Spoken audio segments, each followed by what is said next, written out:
My name is Deval Tagore. I'll be doing my informative presentation on the Festival of Holi, otherwise known as the Festival of Colors, but what known to most Indians, the triumph of good over evil. But in some parts of India, it's also called Holika, which the short version is named Holi.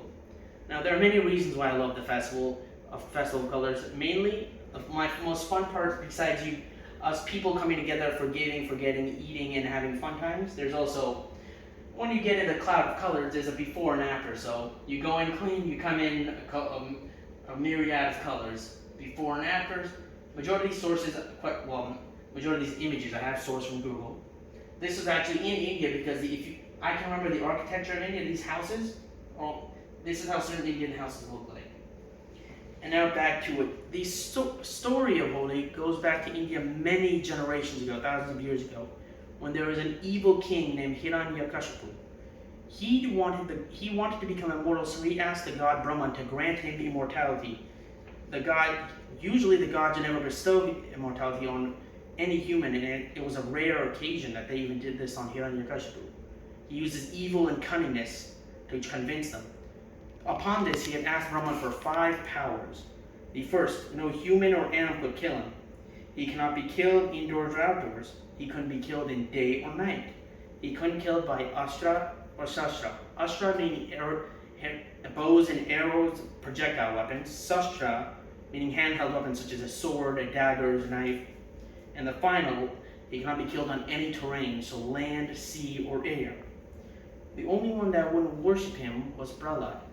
Now, knowing this, how he would take care of anyone who would not obey him, Prahlad refused, and his father was obsessed with all to worship him.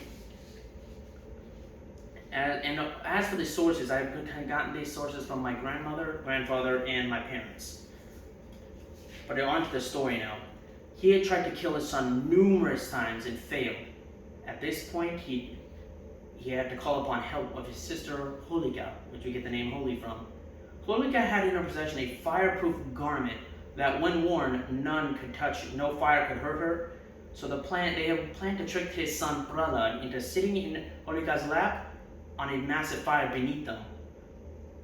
The plan did work, almost though, because as soon as the fire had lit and the fires were blazing, Holika's cloak unwound itself from Holika itself and wrapped around Prahlad. So Holika ended up burning to death while Prahlad came out unscathed. That's why on the day before Holi or during Holi we light a fire, because it's the triumph of good over evil. Seeing this, the god Vishnu was amazed at his dedication to staying worshipping Vishnu only. Vishnu himself came down and slayed Prahlad's father, because as stated, no human or animal could kill him, only another god could be the one who slays his father. Now, that also relates to the powders that we use. They might just seem like colorful powders, but each has a representation. Yellow corresponds to turmeric, which is a common spice we use in India for many foods or household remedies. Like it's called gurva. If you have a cough, sore throat, you drink gurva and it'll help you. Take it a few times every few days and you'll be fine. Blue represents the color of Vishnu's skin. Green symbolizing the life cycle of plants. And finally red representing the fiery passion of love, or the fires that burn Holika.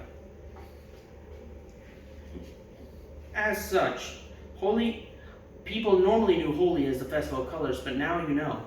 Besides knowing that, any festival that you hear in other customs, there's always a story to be told, even if it seems like a simple festival that, you just throw colors. There's a deep story meaning behind it. Thank you, and I hope I taught you a little something.